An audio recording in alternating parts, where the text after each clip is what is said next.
하나님 감사합니다. 저희들을 너무도 사랑하시는 주님, 저희들이 주님의 것들을 더 가까이 알기를 원하시는 주님, 저희들에게 하나님의 것들을 알므로 땅 전하기 원하시는 주님, 저희들의 큰 아버지 하나님이시여 땅 사명을 주신 주님 감사합니다.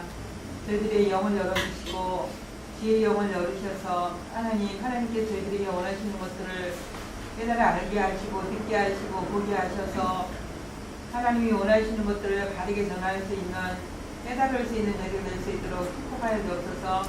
이 시간도 사랑하는 목사님 기억하여 주시고 그 사역 가운데 함께 하셔서 하나님 마지막 때에 귀하게 쓰임받는 귀한 사역이 되어줄 수 있도록 하나님 그 사역과 학교를 축복하여 주시기 원합니다.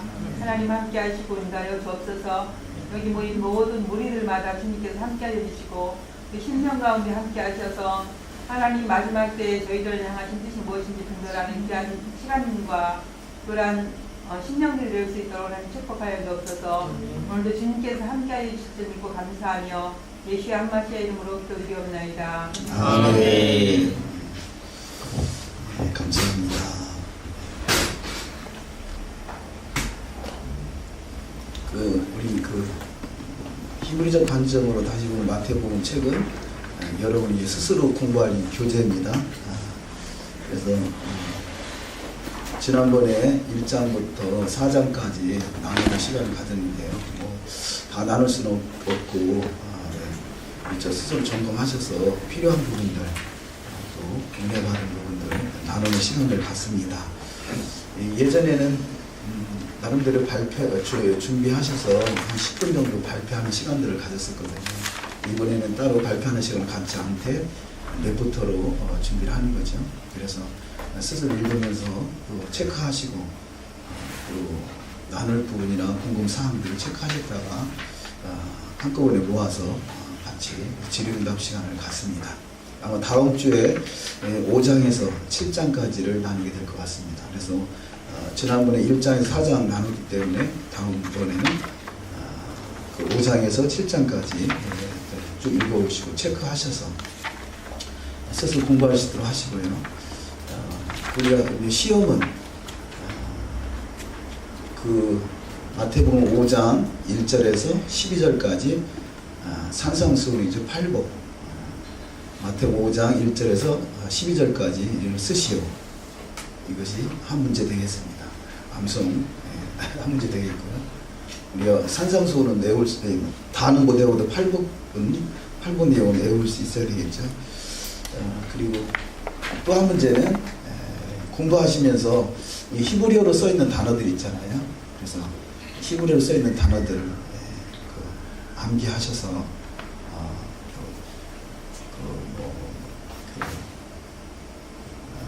그래서 하나님의 나라를 히브리어로 쓰시오. 이런 문제들. 그 문제가 또 두 문제는 미리 말씀을 드린 것입니다. 그래서 그렇게 그 부분을 염두에 두시고 지금 책에 나오는 히브리어를 잘 익힐 수 있도록. 물론 그 히브리어가 많기 때문에 쓰라는 것은 암송하기 쉽지 않겠습니다. 그래서 보기를 예시로 드릴 수도 있겠습니다만 근본적으로 히브리어 단어를 좀 외울 수 있도록 그렇게 준비하시면 되겠고요. 읽으시면서 그런 부분을 참조해서 하시면 되겠어요. 그리고 지난주에 산상수훈에 특별히 8복 그 중에서 심령이 가난한 자에 대한 마태복음 5장 1절에서 3절 말씀을 조금 나눴습니다. 오늘도 연이어서 계속 말씀을 나눌 텐데요. 지금 저희가 보는 것은 그 단어 하나하나 속에 숨겨져 있는 그런 메시지들을 우리가 좀 아주 주의 깊게 볼 필요가 있겠다 싶어서 단어를 몇 가지를 연결되어 있는 부분을 소개를 드렸는데요. 그래서 예수께서 마태복음 5장 1절이죠. 무리를 보시고 그럴 때 그 보시다라는 단어가 에이도라는 단어가 써져 있는데 이 헬라어로 보다라는 단어가 대략 4개의 단어가 있다. 그래서 블레포가 있고요, 세오레오가 있고, 호라우가 있고, 에이도가 있다. 그래서 그 쓰여지는 그 역할마다 다 다르다, 차이가 있는 것을 유념해서 보실 필요가 있다라는 거죠. 그래서 이 보다라는 단어를 이렇게 또 소개를 드릴 거예요. 또 산에 올라가 앉으시니라고 할 때 산에 올라가라는 그 의미가 단순히 예수께서 산에 올라갔다라는 개념보다는 토라를 설명하기 위함이다. 그래서 토라에서 산에 올라간다는 것은 신의 산에 토라를 받으러 올라가는 그 사건을 연상하게 하는 것이고, 신의 산에 올라가는 사건은 오순절에 있었던 사건이죠. 그래서 오순절 신의 산의 토라. 그래서 산에 올라간다 그러면 신의 산에 올라간다라는 개념도 있지만 오순절 절기와 연결이 되어 있구나 라는 것을 우리가 연상할 수 있겠다. 이렇게 토라를 연상할 수 있는 그런 우리가 안목을 갖는 것을 히브리적 관점으로 볼 때는 히브리적 관점은 종말론이다 그랬죠. 그래서 성경 전체를 한눈에 볼 수 있는 안목을 키워가는 거죠. 그래서 산에 올라간다라는 것은 우리가 오순절이구나, 또 신의 산을 연상하는 신의 산을 또 연상하는구나, 그런 개념을 가질 수 있겠고요. 그래서 오순절 그러면 룻기서를 우리가 또 나눴었는데요. 룻기서는 보통 그 오순절날 룻기서를 읽습니다. 그 유대인들은 오순절 룻기서를 읽는데, 그것은 그 룻기서는 이방 여인 룻과 또 유대인 보아스와의 만남. 그래서 이 오순절은 바로 유기병이죠. 유기병, 떡을 해서 하나님께 드리는 유기병. 그래서 오순절은 이방인과 유대인의 만남, 이것을 연상할 수 있겠고요. 이것이 마지막 때 그림이라고 보죠. 그래서 사도행전 2장에서 성령 강림하시면서 나타나는 현상이, 거기에 모였던 여러 나라에서 오순절을 지키러 왔던 사람들이 다 성령의 감동 가만히 있는 사실을 깨닫게 되고, 또 이방인들에게 복음을 전가할 수 있는 결정적인 계기가 되기도 하죠. 그래서 오순절을 오순절 사도행전을 성령행전이다 그렇게 말하기도 하고, 또 교회행전이다 그렇게 표현하기도 하죠. 보통 그 오순절을 사도행전 2장은 교회의 시작이다, 그런 표현들을 기독교에서 하죠. 그런 것들이 바로 이방인들의 구원을 위한 어떤 결정적인 계기가 되는 것 사실이죠. 그래서 산에 올라간다라는 개념이 오순절, 또 에이도라는 개념이 어떤 관점으로 보느냐, 그런 차이들, 그렇게 소개를 하면서 그러니까 요한복음 15장을 말씀드렸었죠. 요한복음 15장을 말씀을 안 드린 것 같으네요. 요한복음 15장을 한번 보시겠습니다. 요한복음 15장.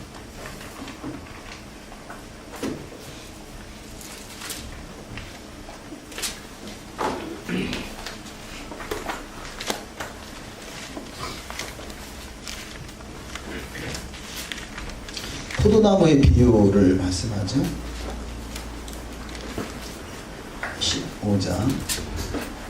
15장 1절, 2절, 3절. 15장 3절에 보시면 1절부터 한번 읽어보십니다. 4절까지. 내가 참 포도나무예요, 내 아버지는 그 농부라. 무릇 내게 있어 과실을 맺지 아니하는 가지는 아버지께서 이를 제해버리시고, 그 과실을 맺는 가지는 더 과실을 맺게 하려 하여 이를 깨끗게 하시느니라. 너희는 내가 일러준 말로 이미 깨끗하였으니 내 안에 거하라, 나도 너희 안에 거하리라. 가지가 포도나무에 붙어있지 아니하면 절로 과실을 맺을 수 없음 같이 너희도 내 안에 있지 아니하면 그러하리라. 이렇게 말합니다. 여기 이제 2절에서 무릇 내게 있어 과실을 맺지 아니하는 가지는 아버지께서 이를 제해버리시고, 이렇게 번역이 되어 있는데요. 히브리적 관점으로는 제해버린다라기보다는요, 여기서 아이로라는 단어가 써져 있는데, 이 아이로는 제해버린다는 의미도 있지만 들어올린다는 의미가 있습니다. 그래서 들어올린다, 그러면 이 번역자가 제해버린다라고 번역할 것이냐, 들어올린다라고 번역할 것이냐가 결정을 해야 되겠죠. 그러면 제한다라는 것은 포도나무에 열매가 없으면 제해버리신다. 그래서 우리 목회자들이 이 내용을 가지고 설교를 많이 하죠. 열매가 없으면 잘라버려. 뭐 이렇게 좀 무서운 말로 이렇게 표현을 많이 합니다. 그런데 만약에 이 말을 들어올린다라고 바꿔서 읽으면, 바꿔서 해석을 하면, 과실을 맺지 아니하는 가지는 아버지께서 이를 들어올리신다. 그 말은 포도나무 가지가 땅에 떨어지면 이게 열매를 맺을 수 없다라는 거죠. 그래서 땅에 떨어진 가지를, 땅에 떨어져 있기 때문에 열매를 맺지 못하기 때문에 그걸 들어올려서 열매를 맺게 한다는 것입니다. 그러니까 하나님은 들어올려서 열매를 맺게 하는 게 목적이 있는 것이지, 열매 없는 가지는 잘라버리는 데 목적이 있는 것이 아니라는 거죠. 그러면 이것은 차이가, 엄청난 차이가 나죠. 예전에 뭐 토라를 부를 때는 저도 이런 설교를 많이 들었습니다만요, 아주 무서운 말씀으로 재버린다, 잘라버린다, 그런 개념인데, 그런데 이 히브리적 관점으로 보면 이걸 들어올려서 열매 맺지 못하는 것을 열매 맺게 하시고, 열매 맺는 가지는 더 과실을 풍성하게 맺게 하신다는 거죠. 그러면 이걸 어떻게 어떤 단어를 선택할 거냐라고 할 때, 이 또한 우리가 지금 산에 올라간다는 것이 오순절을 연상할 수 있다고 그랬죠. 그러면 지금 이 신약에 있는 기록된 말씀들이 거의 모든 말씀이 토라와 연결되어 있고 또 절기와 연결되어 있습니다. 그렇다면 이 절기에, 지금 이 요한복음 15장이 어떤 절기와 연결되어 있는가라는 것을 우리가 찾아볼 필요가 있겠죠. 지금 요한복음 15장이 우리 절기로 본다면 어떤 절기가 될까요? 절기, 6월절. 예, 할렐루야. 그렇죠? 6월절 기간이죠. 6월절. 찍었어요. 포도나무가 나왔어. 예. 6월절 기간이죠. 그래서 지금 13장부터 쭉 그 전에서 보시면 6월절 사건을 말씀하고 있거든요.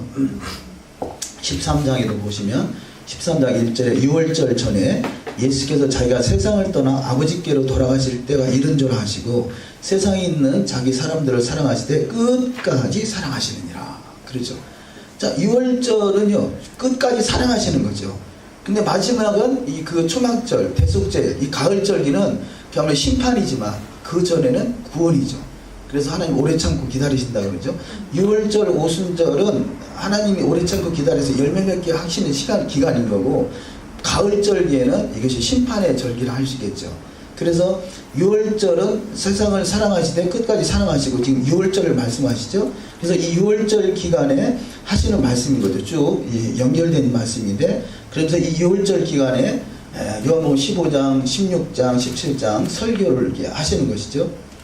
그래서 그 설교 내용 속에 과실을, 이 6월절 주님이 십자가에 달리시기 전에 제자들을 위로하면서 격려하고, 저들에게 어떤 힘든 일이 있더라도 주님의 포도나무에 붙어 있으라는 거죠. 그래서 주님의 포도나무에 붙어 있기만 하면 절로 과실을 맺는다 그러잖아요. 그렇죠? 그래서 5절에도 보면 나는 포도나무여 너희는 가지니 저가 내 안에 내가 저 안에 있으면 이 사람은 과실을 많이 맺나니 나를 떠나서는 너희가 아무것도 할 수 없음이라. 사람이 내 안에 거하지 아니하면 이게 문제가 되지, 붙어있기만 하면 절로 과실을 맺게 된다는 거죠. 그래서 너희가 힘들어도 예수 믿는 믿음을 부인하지 않고 붙어있으면 언젠가는 열매를 맺게 된다. 어떻게 해서든 하나님이 들어올려서 열매 맺게 하신다는 거죠. 그래서 이게 가을절기라면 재버린다라고 해도 맞겠습니다만, 이게 봄절기라면 이 봄절기는 이제 막 구원받은 어린아이인데 그가 어떻게 해서든 열매 맺게 하기 위해서 이 돌보심이 있는 그런 사건이라 할 수 있겠습니다. 그래서 이 또한 6월절을 연상할 수 있겠고요. 6월절은 그 붙어있기만 하면 그 열매 맺기에 하나님이 그 가지가 포도나무에 붙어있기만 하면 절로 과실을 맺을 수 있음 같이 주님께서 이끄신다는 것입니다. 그래서 이 절기의 그 시스템을 좀 봤고요. 우리가 사사기 6장을 한번 보시겠습니다. 사사기 6장.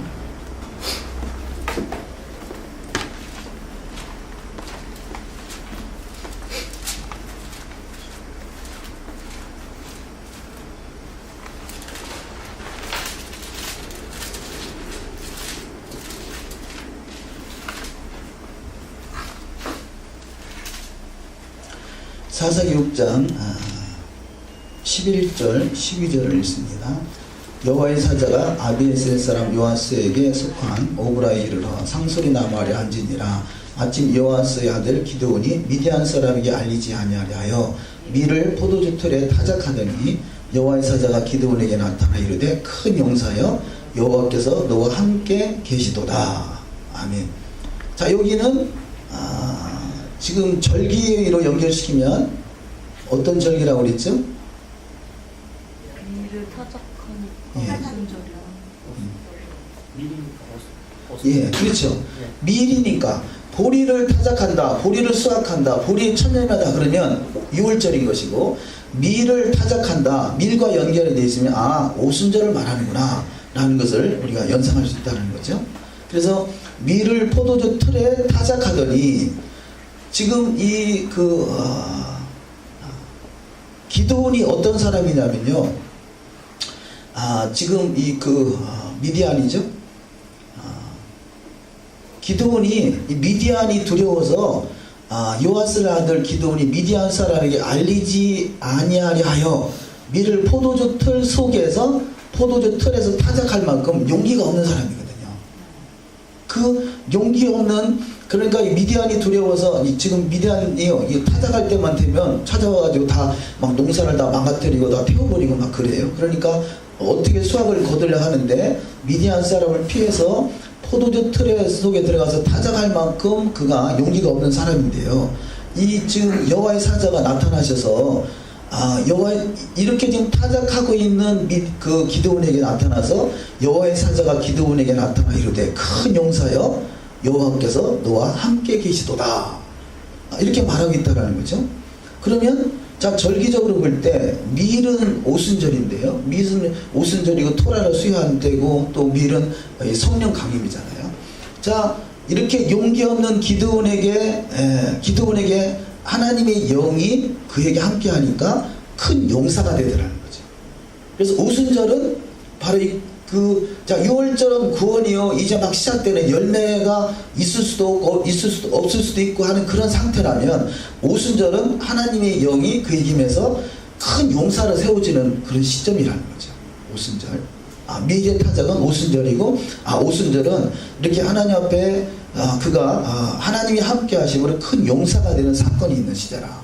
그래서 오순절날 그야말로 이 닭이 울기 전에 3번 부인할 수밖에 없는 베드로와 같은 그 인생들에게 성령이 임하셨더니 그들이 큰 용사가 되고, 하루에도 3,000명 5,000명을 죽게 인도할 수 있는 그 용사가 되죠. 이것이 하나님의 영에 자기 베드로가 스스로 하려고 했었던 사건과 하나님의 영이 임하는 사건이 오순절의 결정적인 그런 어떤 큰 열매의 차이를 할 수 있겠습니다. 그래서 오순절은 바로 그러면 바로 오순절이구나. 이때가 바로 성령이 지금 우리 시점에서는 볼 수 있죠. 종말을 볼 수 있죠. 그 당시에는 그게 뭔 말인지 모를 수 있지만 우리에게는 이미 다 이게 계시록까지 다 주신 그 시점이기 때문에 어느 시점을 볼 때 이런 메시지들을 우리가 취할 수 있다는 거죠. 그래서 지금 시즌으로 볼 때 아직 6월절 전이겠습니다만, 그러나 우리 믿음 안에 있어서 그 오순절의 역사가 저와 여러분들 찾아오셔서 큰 용사, 여기 하나님 여호와께서 너와 함께 계시도다. 그렇죠. 함께 계시는 역사. 그래서 함께 하심으로 말미암아 큰 용사가 되는 사건. 이것이 오순절 사건이라는 거죠. 이 오순절 사건. 그래서 지금 이 마태복음 5장 3절에서 심령이 가난한 자를 복이 나니 천국이 그들의 것입니다. 천국이 그들의 것이 되는 사건이죠. 천국이 이루어지는 사건. 천국이 이루어지는 사건, 그들의 것이 되는 사건. 임마누엘. 그래서 복은 두 가지가 있다라고 표현을 했죠. 복은 바라크의 복이 있고 아슈레의 복이 있다. 그래서 바라크의 복은 이루어질 사건을, 이루어질 복이라면, 아슈레의 복은 지금 이루어진 상태를 말하는 것이에요. 그러니까 지금 기드온에게 큰 용사가 되는 것은 여호와께서 너와 함께 하시는, 이게 아슈레의 복인 거죠. 아슈레 함께 하시는, 이것을 우리는 그 임마누엘이라고 하잖아요. 임마누엘의 복. 하나님이 그와 함께 하시는 복. 그래서 복 중에 가장 큰 복은 임마누엘 복이죠. 하나님이 함께 하시는 복이죠. 그래서 그 아론의 축도도 여호와께서 얼굴빛을 비춘다. 그 얼굴을 마주한다. 뭐 그런 표현들, 이게 임마누엘의 복인 거죠. 이것을 아슈레의 복이다. 이렇게 표현할 수 있겠습니다. 그래서 우리가 앞으로 이루어질 복도 중요하지만 오늘, 그래서 오늘이라는 표현은 바로 임마누엘, 아슈레이가 이루어진 상태, 하나님의 나라가 이루어진 상태. 자, 내일이나 그때는 앞으로 이루어질 그 상태를 말한다면 오늘은 지금 하나님의 나라가 내 안에 임한 상태. 그것을 그 지금 여호와께서 너와 함께 계시도다, 그런 표현을 쓰고 있다는 것입니다. 그래서 우리가 지금 성경을 보는 안목을 넓히기 위해서 여기저기 찾아보고 있습니다. 또 한 군데 보시겠습니다. 요한복음 4장.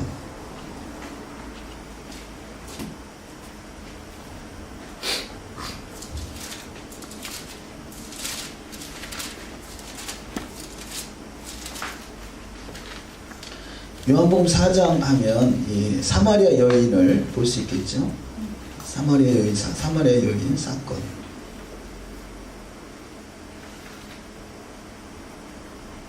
4장 14절부터 한번 읽어보십니다. 내가 주는 물을 먹는 자는 영원히 목마르지 아니하리니 나의 주는 물은 그 속에서 영생하도록 솟아나는 샘물이 되리라.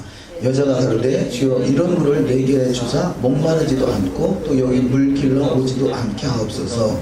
가라사대 가서 내 남편을 불러오라. 여자가 대답하여 가로되 나는 남편이 없나이다. 예수께서 가라사대 내가 남편이 없다 하는 말이 옳도다. 내가 남편 5이 있었으나 지금 있는 자는 내 남편이 아니니 내 말이 참되도다. 여자가 가로되 주여 내가 보니 선지자로소이다. 우리 조상들은 이 산에서 예배하였는데 당신들의 말은 예배할 곳이 예루살렘에 있다 하더이다. 예수께서 가라사대 여자여 내 말을 믿으라. 이 산에서도 말고 예루살렘에서도 말고 너희가 아버지께 예배할 때가 이르리라. 너희는 알지 못하는 것을 예배하고 우리는 아는 것을 예배하노니 이는 구원이 유대인에게서 남이니라. 아멘. 우리가 그 요한복음 4장도 목회자들이 참 설교를 많이 하는 내용이죠. 사마리아 여인에 대해서 그 특히 그 많이 설교를 합니다만 되게 이제 부도덕한 여인으로 표현을 하잖아요. 이 남편이 참 5이나 있고 지금 있는 남편도 본 남편이 아니다. 라고 표현할 만큼 부도덕한 내 남편이 아니다 라고 표현하고 부도덕한 여인을 보는데요. 그런데 이 내용, 지금 이 사마리아 여인이 그렇게 단순히 남편이 5이 있을 만큼 부도덕한 여인인가? 이제 대화 내용을 보면요, 아주 그 사마리아 여인이 영적인 대화를 하고 있어요. 주님과 대화하는 내용이요. 지금 남편 5이 있었으나 지금 있는 자는 내 남편이 아니니 이렇게 표현하니까 여자가 19절에서 주여 내가 보니 참 당신은 선지자로서이다 이렇게 말하고 있단 말이에요. 마치 나다나엘과 대화하는 것 같잖아요. 예수님과 나다나엘과 대화하는 그런 내용 같은 뉘앙스를 볼 수 있는데 선지자라고 인정하더라는 거죠. 되게 많은 사람들이 예수를 만났을 때 예수의 제자들까지도 그렇게 딱 이 선지자로 인정할 만큼 그런 안목이 그렇게 많지 않았다고 봐지거든요. 예수께서 십자가에 달리실 때는 다 도망갔잖아요. 그런데 이 여인은 그 예수를 선지자로 보고 있다는 거죠. 또 예배의 관계에서 말씀하잖아요. 우리 조상들이 이 산에서 예배하였는데, 자, 선지자라고 인정할 수 있는 만큼 또 예배자라고 예배에 대해서 말할 만큼요, 이게 과연 부도덕한 여인 같으면 이런 대화가 될 수 있을까 하는 것이죠. 그래서 달리 우리가 이 사마리아 여인을 다른 시각으로 한번 보자라는 거죠. 과연 그렇게 부도덕한 여인인가? 그런데 그냥 우리가 어떤 토라, 구약에 대한 이해가 없이는 이 구절을 볼 때 참 이렇게밖에는 해석이 안 될 거예요. 남편 5이다. 5 남편을 섬긴다 라고 볼 수밖에 없는데요. 그 당시에 어떤 시대적인 정황이나 또 과거에 있었던 사건들을 우리가 연상할 수 있다면요, 이 여인이 그래도 예수와 그분을 선지자로 알아볼 만큼 영적인 안목이 있는 사람이다 라고 우리가 연상할 수 있다는 거죠. 지금 여기서 이 산에서도 말고 또 예루살렘도 말고 사마리아도 말고 이런 표현이죠. 예루살렘도 말고 너희가 아버지께 예배할 때가 이르리라.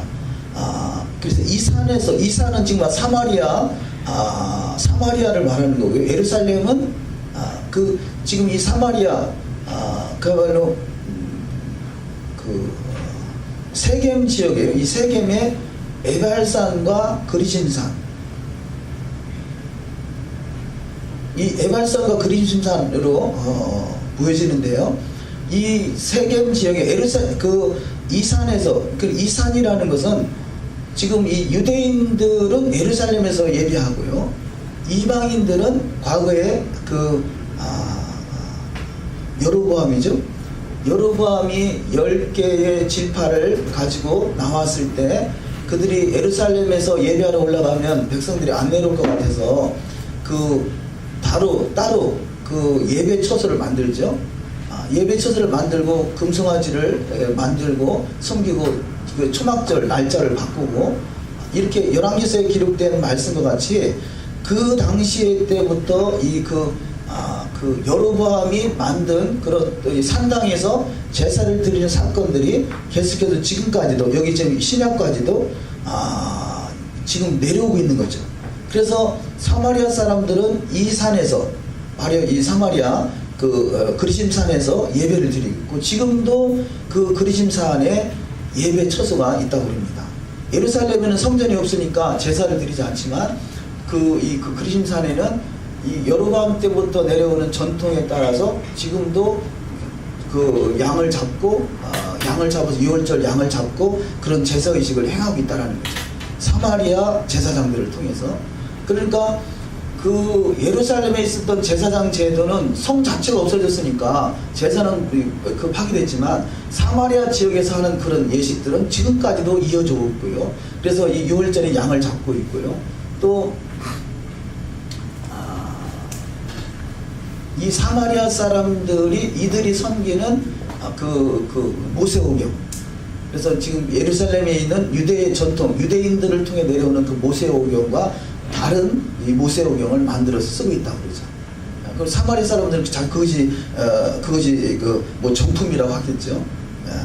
그런데 어쨌든 지금까지도 그 예배가 내려오고 있는데 예수와 시대 때는 당연하겠죠. 그래서 이 산에서 예배하는 것이 당연한 그런 시대인데, 그렇다면 남편 5이라는 것은 어떤 의미냐? 그냥 간단하게 저 여자가 부도덕해서 남편 5이나 있었구나. 지금 사귀는 남편도 참 남편은 아니지만 같이 살고 있는 자가 있구나라고 해석할 수 있다면요. 이것을 토라와 연결시키고 구약과 연결시킨다면 이 여인을 부도덕한 여인으로 볼 것이 아니라 그래도 뭔가 사마리아 지역에서 잘못된 예배를 드리고 있지만 그러나 그가 예배를 드리고 있고 하나님을 섬기는 자라고 우리가 인식할 수 있다면요. 이것을 달리 이렇게 해석을 해서 남편 5은 어떤 남편이냐? 바알이잖아요. 바알. 남편이라는 단어가 히브리어로 바알이란 말이에요. 바알. 그러니까 바알 신을 섬기는 그 상태. 그러니까 과거에는 이들이 출애굽할 때는요. 애굽에 있는 신을 섬겼겠죠. 다는 아니겠습니다만 어쨌든 애굽에 있는 신을 섬기는 그 상태. 그것을 남편이라고 한단 말이에요. 신을 우리가 예수와를 남편이라고 그러잖아요. 그러니까 사마리아 지역은 저들이 나름대로 신을 섬기긴 하지만 그 섬기는 신이 남편이 그것을 남편이란다. 다른 신을 섬기는 것을 다른 남편이라 표현한다는 거죠. 그러면 첫 번째가 애굽의 남편을 섬겼어요. 애굽신. 또 두 번째가 온전한 신앙이 아닐 경우를 말하는 거죠. 두 번째가 애굽에서 나와서 그 다음에는 이 아수르 신을 섬겼어요. 그 다음에 바벨론 신을 섬겼어요. 그 다음에 메데와 바사 신을 섬겼어요. 그 다음에 지금 이 시대는 헬라 신을 섬기는 시대가 지나갔고 지금 이 사마리아 시대는 로마 시대의 선을 섬긴다 할 수 있겠죠. 그러면요, 그런 신을 연상한다라면 애굽 남편, 아수르 남편, 바벨론 남편, 또 메데와 바사 남편, 헬라 남편, 너희가 그런 의미로도 우리가 볼 수도 있다는 거죠. 이게 그걸 꼭 믿어라 하기보다요, 얼마든지 그런 해석이 가능하다는 것입니다. 근데 지금 섬기는 남편도 온전한 남편이 아닌 거예요. 너희가 그렇게 다른 남편을 섬겼으면 이제는 오직 여호와 하나님만 섬기는 쪽으로 돌아와야 되는데 아직까지도 저희들이 잘못된 신앙관으로 로마의 지배를 받는 남편을 섬기고 있다라고 할 수 있겠죠. 그래서 그런 의미로 남편 5이 있었으나 본 남편 지금 섬기는 남편도 본 남편이 아니다. 내 남편이 아니 내 말이 참되도다. 그렇게 볼 수도 있다는 것입니다.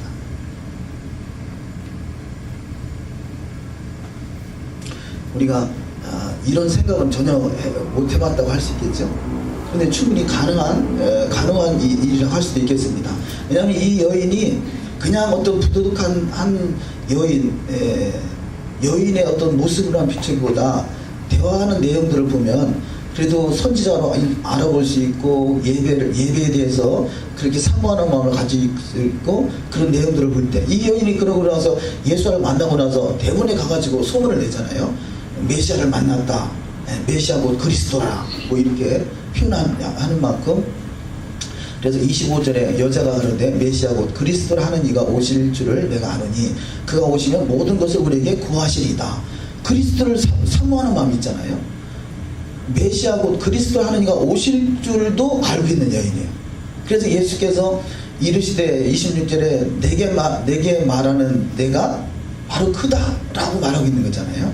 그랬더니 이 여인이 이때 제자들이 돌아와서 예수께 여자가 말씀하시는 것을 이상히 여겼으나 무엇을 구하시나이까 어찌하여 저와 말씀하시나이까 묻는 이가 없더라. 그래서 여자가 물동이를 버려두고 동네에 들어가서 사람들에게 이르되 나 행한 모든 일을 내게 말한 사람을 와보라. 이는 그리스도가 아니냐. 이도 그리스도를 기다리는 사람이 있다는 거죠. 그런데 지금 만난 그가 그리스도라고 이렇게 표현하고 있다는 것입니다. 그래서 이런 내용들을 볼 때 얼마든지 이 여인을 부도덕한 여인만 취급할 것이 아니라 신은 잘못 섬기고 있지만 잘못된 이 사마리아 지역이 모세오경까지 다른 성경을 만들어서 섬길 정도지만 잘못된 그러니까 관역을 벗어났긴 하지만 그들이 신을 섬기는 거고 또 그래서 메시아를 기다릴 만큼 그들이 나름대로 영적인 사랑했다는 것을 우리가 느낄 수 있다는 것이죠. 그렇다면 우리가 전혀 다른 시각으로 볼 수 있겠죠. 사마리아 여인은 부도덕한 여인이다. 만약에 이 사실이 맞다면요, 우리는 사마리아 여인을 얼마나 못된 여인을 만들어놨어요. 못된 여인을 만든 것이 한 여인을 완전히 매장시킨 거죠. 매장시킨 것. 이런 사건들이 우리 속에 일어날 수 있다는 것입니다. 아까 그 포도나무 가지를 제해버린다라는 그 내용이 이게 6월절이니까 제하는 것이 아니라 들어올려서 열매 맺게 한다. 전혀 다른 해석이잖아요. 근데 이 내용도 얼마든지 다른 해석으로 볼 수 있다는 것입니다. 그래서 우리가 이해하고 있는 그런 내용들이 과연 그 성경을 제대로 보고 있는가. 그래서 우리가 심사숙고해서 자신을 점검해 볼 필요가 있을 것입니다. 자, 이렇게 또 단어 하나 또 문맥이 제대로 잘 또 해석이 됐는가, 번역이 제대로 됐는가. 그래서 유대인들은요, 이 번역된 성경을 성경이라 인정하지 않는다는 거죠. 하나의 해석서 정도로 생각한다는 것입니다. 해석서. 그래서 이 히브리어 성경 타나크를 헬라어로 70년으로 번역한 그 사건을 그야말로 애통할 만큼, 그래서 지금은 그날을 금식하는 날로 정할 만큼 이렇게 저들 우려를 많이 하는 거죠. 실제 그 사건과 같이 기독교는 2000년 역사가 번역된 성경 오류, 물론 성경의 번역에 오류도 있었겠습니다만 또 그 잘못 해석하는 부분도 있죠. 이런 것들로 인해서 원래 하나님의 의도에서 전혀 엉뚱한 해석들을 해왔던 것들이 사실이잖아요. 그래서 이런 부분들이 가능하면 회복돼가는 역사가 일어나야 될 줄 믿습니다. 산에 올라가 앉으시니 예수께서 무리를 보시고 산에 올라가 앉으시니 제자들이 나온지라. 여기서 입을 열어 가르쳐 이르시되 그 2절에서 말합니다. 그래서 입을 연다라는 단어를 또 좀 더 보도록 하십니다. 우리가 이 입을 연다, 이 입이란 단어가요, 스토마라는 단어인데 입, 날선, 검, 칼날 그런 의미가 있습니다. 그래서 단순히 입을 연다라기보다 물론 입을 여는 건 맞지만 그 입을 연다는 것은 날선 검을 말하죠. 히브리서 4장 12절에 보면 하나님의 말씀은 살아있고 활력이 있어 좌우의 날선 어떤 것보다도 예리하여 혼과 영과 및 관절과 골수를 찔러 쪼개기까지 하며 또 마음의 생각과 뜻을 판단하나니 지으신 것이 하나도 그 앞에 나타나지 않음이 없고 우리 결산을 받으시기에 눈앞에 만물이 벌거벗은 것 같이 드러나느니라. 이렇게 하나님의 말씀이 살아있는 그 예수의 입에서 나오는 말씀은 살아있는 말씀이죠. 날선 검인 것이죠. 영과 혼과 영과 및 관절과 골수를 찔러 쪼갤 만큼 그런 날선 검이 나온다는 것입니다. 계시록 2장 16절 말씀에 보면 그러므로 회개하라. 그래야지 하냐면 내가 내게 속히 가서 내 입의 검으로 그들과 싸우리라. 그래서 여호와의 입에서 예수의 입에서 나오는 그 입의 검이 돼서 싸운다는 거죠. 그래서 하나님의 말씀이 하나님의 말씀이 날선 검이다. 성령의 검이다. 그런 표현도 그 에베소서에서 하고 있습니다. 그래서 입이라는 것은 바로 날선 검, 칼날, 어떤 이 혼과 영과 및 관절과 골수를 찔러 쪼개는 그 말씀이 나오는 그 입을 표현할 수 있겠고요.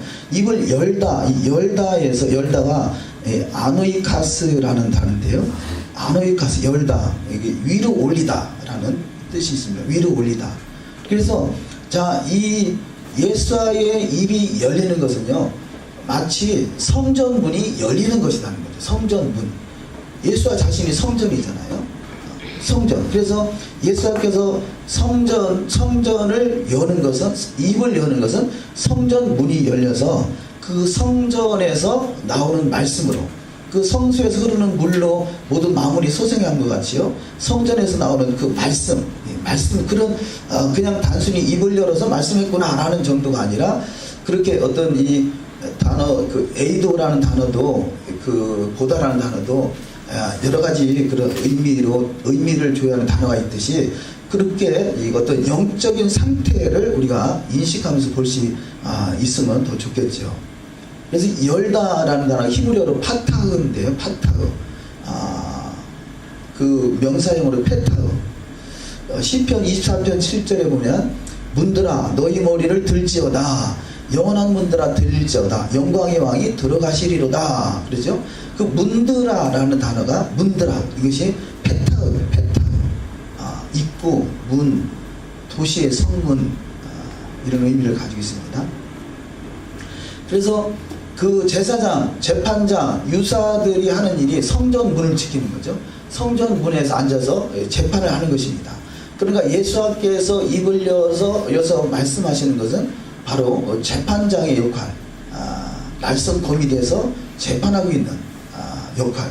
그래서 이 예수의 말씀이 우리 심령 속에 녹아든다라면, 그 말씀을 그대로 우리가 받을 수 있다라면 그것이 영이 되는 거죠. 다시 말해서 아슈레이가 이루어지는 상태, 아슈레이가 이루어지는 상태, 하나님 나라가 이루어지는 상태, 오늘 너를 놔둬다는 상태, 이 상태가 되는 거죠. 그런데 단순히 우리가 성경을 읽어도 그냥 하나의 기록된 말씀으로 보여진다면, 기록된 말씀이 내 안에서 반응을 못하고 있는 거죠. 그런데 그 기록된 말씀이 내 안에서 반응하는 상태, 이것을 심령이 가난하다라고 표현한다는 것입니다. 심령이 가난하지만 그 말씀이 날선 검이 돼서 영과 혼과 및 관절과 골수를 찔러 쪼개는 거죠. 우리가 믿는 사람이 성경을 보는 느낌, 감동과 믿지 않는 사람이 성경을 느끼는 감동은 다르지 않겠어요? 믿는 사람이라도 성령 충만한 상태에서 말씀을 보는 상태와 또 그렇지 않은 상태가 다르겠죠. 그러니까 심령이 가난하다는 것은 하나님 말씀이 내 안에 녹아져서 말씀대로 이루어지는 거죠. 혼과 영과 및 관절과 골수가 찔러 쪼개지는 상태. 그래서 주님은 그 상태를 영의 말씀으로 선포가 되는 것이고, 우리가 그 말씀을 받는 준비가 심령이 가난한 상태의 준비가 되면 그 말씀이 살아서 내 심령 속에 역사하게 되고, 그래서 혼과 영과 및 관절과 골수가 찔러 쪼개지고 하나님의 나라가 이루어지는 상태다 할 수 있겠습니다. 그래서 고린도전서 3장 16절에 너희가 하나님의 성전과 하나님의 성령이 너희 안에 거하시는 것을 알지 못하는 얘기죠. 하나님의 성전에서 나오는 말씀이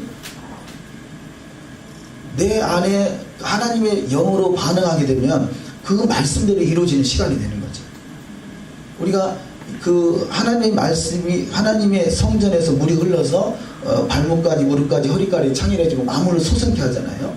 그 마음을 소성케 할 그 살아있기 때문에 그러죠. 말씀이 그 말씀이 살아있는 상태의 말씀이 내 안에 성령으로 우리가 취할 수 있다면 그것이 하나님 나라가 이루어지는 시간이다. 하나님의 나라가 이루어지는 하나님 나라 자체죠. 하나님 나라가 되겠습니다. 그래서 산에 올라가 앉으셔서 제자들이 나오고 입을 열어 가르치는 상태가 완전한 우리가 호라고 그러고 있죠. 하나님 영의 상태. 그 영의 상태의 말씀, 영의 상태의 입, 영의 상태의 성전, 영의 상태의 선포, 그런 개념으로 우리가 이해하고 볼 수 있으면 더 좋겠습니다. 산에 올라가 앉는다라는 앉으신이라는 단어가 헬라어로 카시조라는 단어인데요. 그 예수의 발 앞에 무릎을 꿇고 앉아서 말씀을 드렸던 마리아가 있죠. 주님이 앉으셨다는 것은 말씀하실 것을 알고 그 앞에서 무릎을 꿇고 저 아래서 말씀 듣기를 원하는 상태. 그러니까 이 마리아라는 여인은 하나님의 말씀을 받을 수 있는 준비가 되어 있기 때문에 그가 누구보다도 가장 복 있는 자다. 그런 표현을 하시는 것입니다.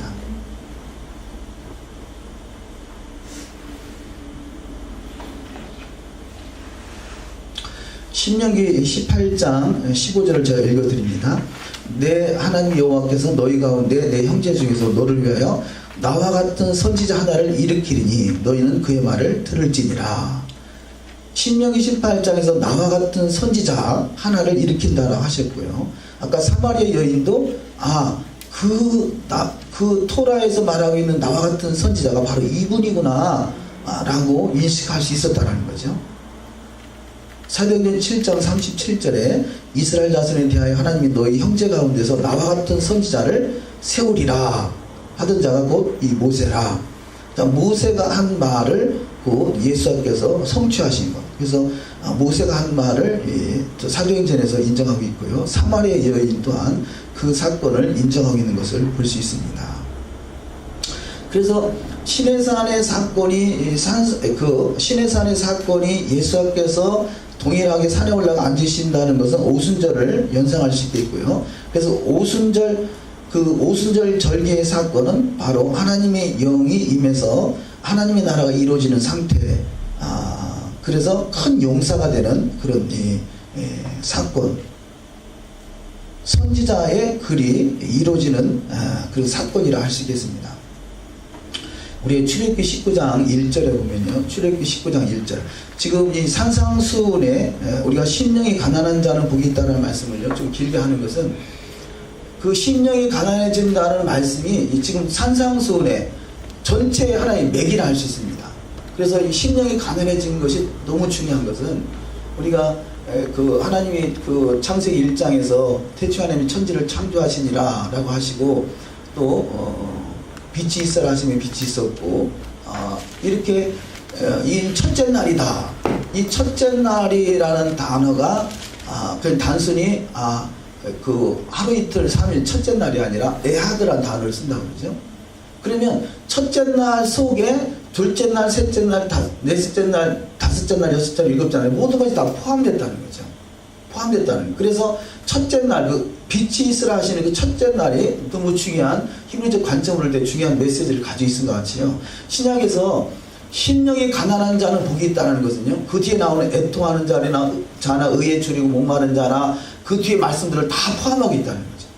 그래서 심령이 가난한 것을 이해하는 것, 그 속에 다 포함된 말씀이기 때문에 포함된 말씀이 되게 중요한, 그것을 심령이 가난한 자를 자세히 보는 것도 중요하겠고요. 또 우리 산에 올라가 앉는다라는 단어가 또 오순절을 연상하고 큰 용산을 세워지는 사건을 또 우리가 연상할 수 있겠고요. 출애굽기 19장 오순절 사건이 있는 시내산 사건을 한번 잠깐 보시겠습니다. 출애굽기 19장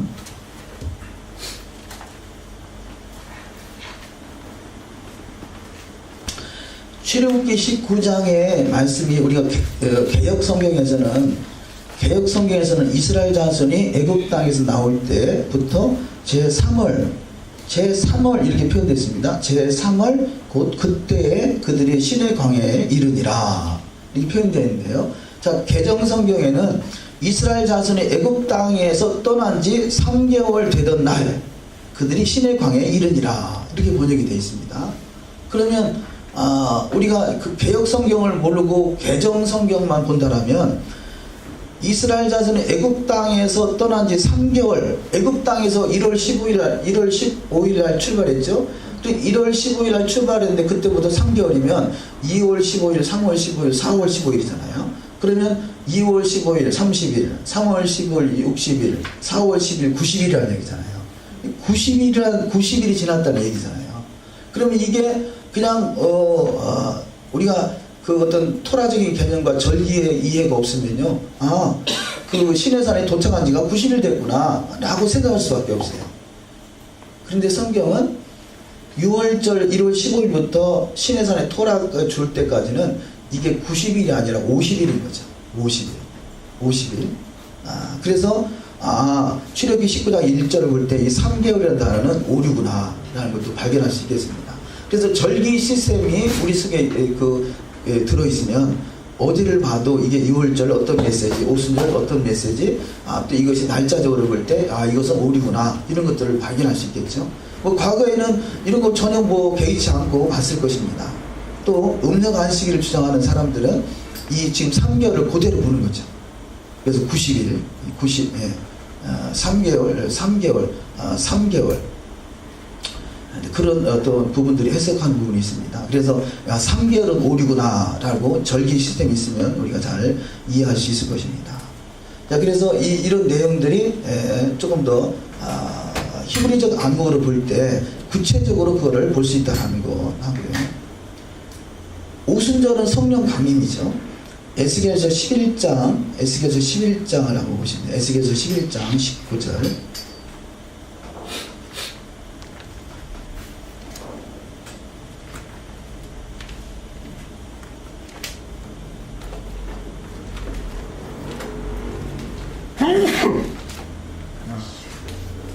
에스겔서 11장 19절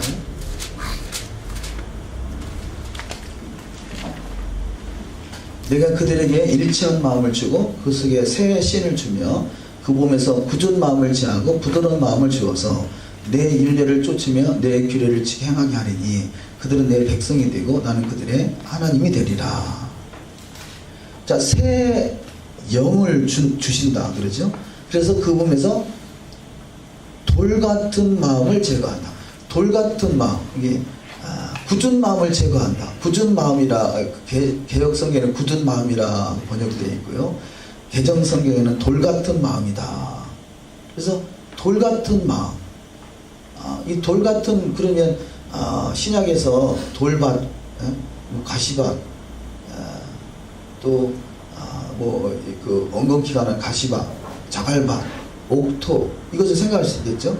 그래서 돌 같은 마음, 이 돌 같은 마음이 돌 같은 마음과 그 다음에 돌 같은 마음을 제거하고 살처럼 부드러운 마음을 준다. 부드러운 마음. 자, 돌 같은 마음과 부드러운 마음의 차이가 있죠. 그러면 심령이 가난하다라는 말씀과 연결시킬 때요. 심령이 가난하다. 단지 가난하다 그러면 없는 것을 가난하다고 생각할 수 있겠습니다만요. 심령이 가난한 상태는 부드러운 마음을 말하는 거다. 부드러운 마음. 부드러운 마음. 그러면 심령이 부유한 상태는 돌 같은 마음이죠. 그러니까 우리가 심령이 부드러운가, 심령이 부유한가, 그러니까 심령이 가난한가, 심령이 부유한가. 지금 성경은 심령이 가난한 자가 돼야 천국이 이루어진 상태라는 거죠. 심령이 가난한 자. 그래서 그것은 곧 새 영을 말하죠. 하나님의 영이 임하면 돌 같은 마음을 가진 자라 할지라도 그가 살처럼 부드러운 마음을 갖게 되죠. 이게 심령이 가난한 상태다. 돌 같은 마음은 심령이 부유한 상태다 라고 볼 수 있겠습니다. 그래서 심령이 가난하다는 것은 성령이 우리 안에 임해서 마음과 생각의 토라를 기록하고 토라의 말씀을, 토라의 삶을 살아갈 수 있는 상태. 우리가 토라를 모르는 분들은요, 나름대로 열심히 신앙생활들을 하셔요. 그런데 토라를 말하면 막 역정을 내는 경우가 많잖아요. 왜 그러겠어요? 그 안에 돌 같은 마음, 심령이 부자라 그러죠. 말씀을 받아들일 준비가 안 돼 있죠. 자세가 안 돼 있죠. 말씀을 받아들이려고 하는 전혀 마음이 없는 거죠. 이것을 돌 같은 마음, 이것이 심령의 부유함이다.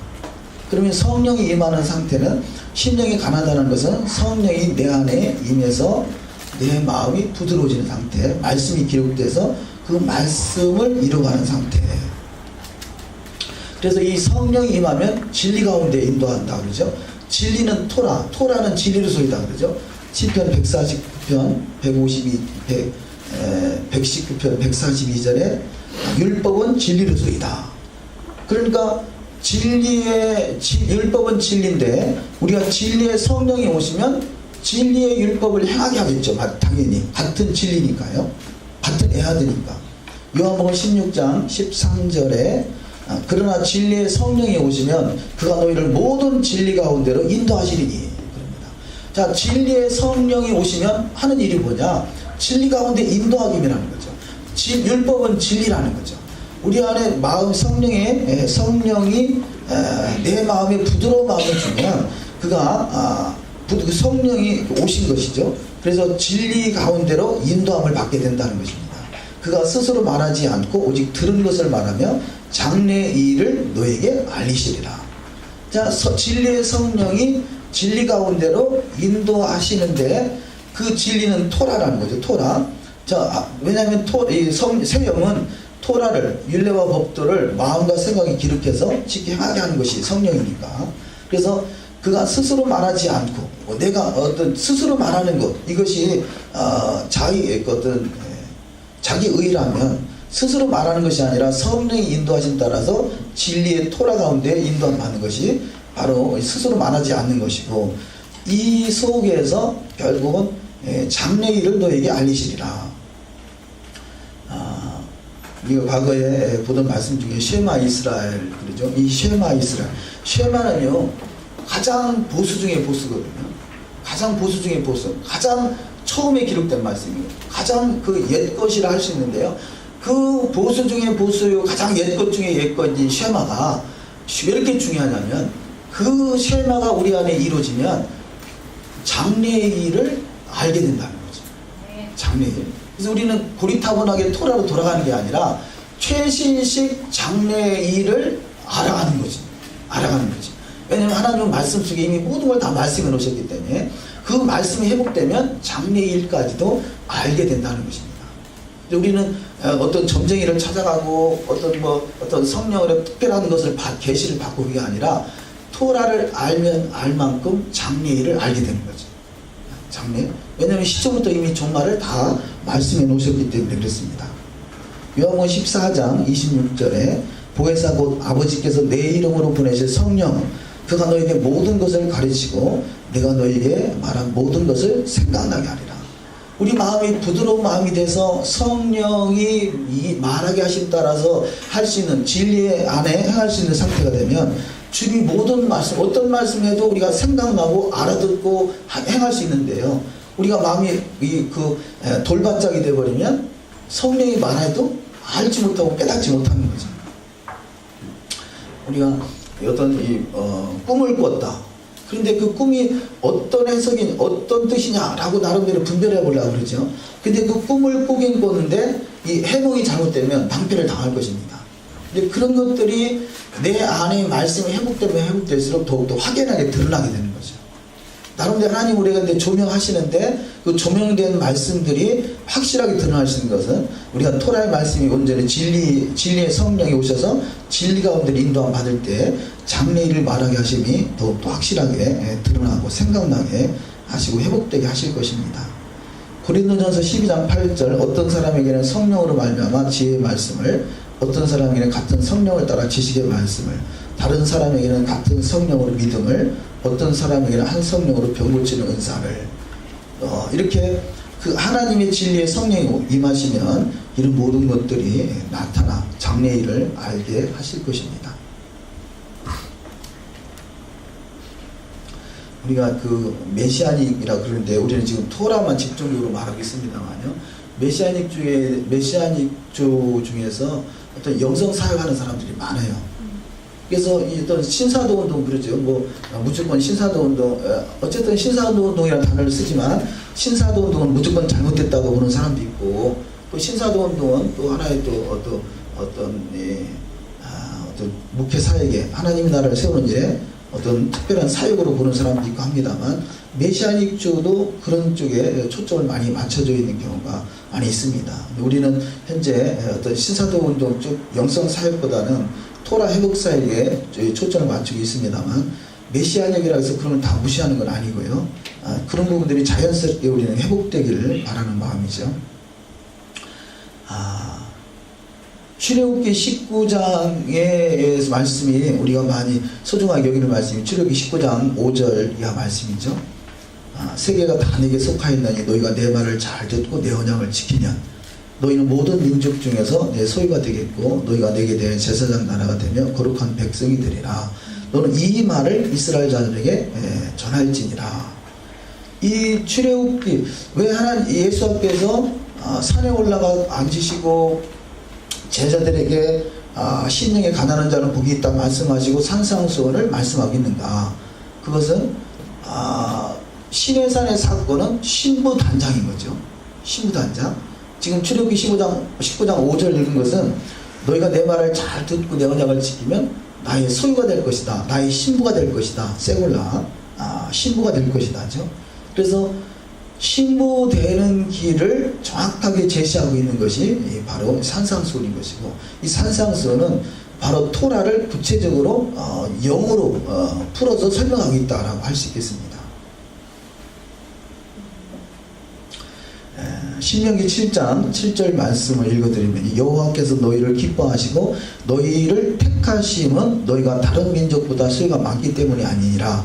너희는 오히려 모든 민족 중에서 가장 적으니라. 여호와께서 다만 너희를 사랑하심으로 말미암아 사랑하시기 때문에 그들을 택하셨고 그들에게 토라를 주셨다는 거죠. 사랑하심으로 말미암아 또는 너희 조상들에게 하신 맹세를 지키려 하심으로 말미암아 너희 권능의 손으로 너희를 인도하여 내시되 너희를 그 종되었던 집에서 애굽 왕 바로의 손에서 속량하시고요. 시내산에서 토라를 주시고 그를 통해서 신부로 단장시켜 나가는 사건. 그래서 이 사건이 오순절날 성령 강림으로 큰 기도원을 큰 용사로 세운 것 같이 그 하나님의 나라, 하나님의 소유, 하나님의 백성으로 세워나가는 것을 볼 수 있습니다.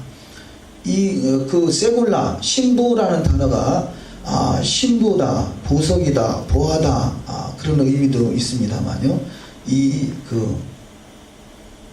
세골라라는 단어는 보물, 부하. 그 세골라는 단어 속에 그 신부다, 보하다라는 뜻이 있습니다만요. 감추어져 있다. 비밀이 잠가두었다. 감추다라는 뜻이 있습니다. 그러니까 신부는 감추어져 있는 거죠. 감추어져 있는 비밀이라는 것입니다. 그래서 그 마태복음 13장에서 밭에 감추인 보화라는 비유가 있죠. 밭에 감추인 보화, 이것이 신부라는 거죠. 신부. 감추어졌다. 보화가 세골라가 신부인데 그것을 마태복음 13장에서 밭에 감추인 보화다. 보화가 신부잖아요. 근데 신부는 감추어져 있다는 거죠. 그래서 이것을 신명기 26장 18절에서 보면 18절에서 여호와께서 내게 말씀하신 대로 오늘 너를 그의 보배로운 백성이 되게 하시고 그의 모든 명령을 지키라 하건하셨느니라. 그래서 여호와의 명령을 지키라 확언하셨다. 확실하게 분명하게 말씀하신 그 말씀은 그의 보배로운 백성이 되게 하는 것. 감추어져 있는 보화, 주님의 신부, 감추어져 있는 신부로 단장시켜 나가는 메시지라는 것, 말씀인 것이죠. 말라기서 3장 17절에 나는 내가 정한 날에 그들을 나의 특별한 소유로 삼을 것이다. 특별한 소유라는 것입니다. 특별한 소유, 감추어져 있는 보화.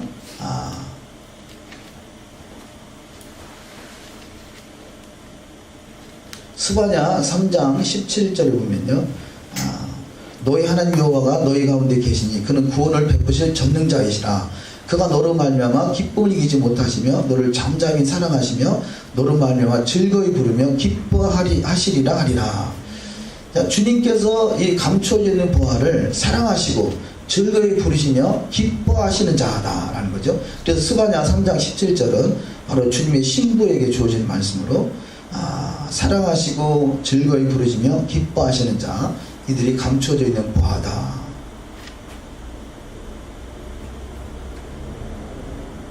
시편 144편 5절을 좀 보시면, 시편 144편 5절.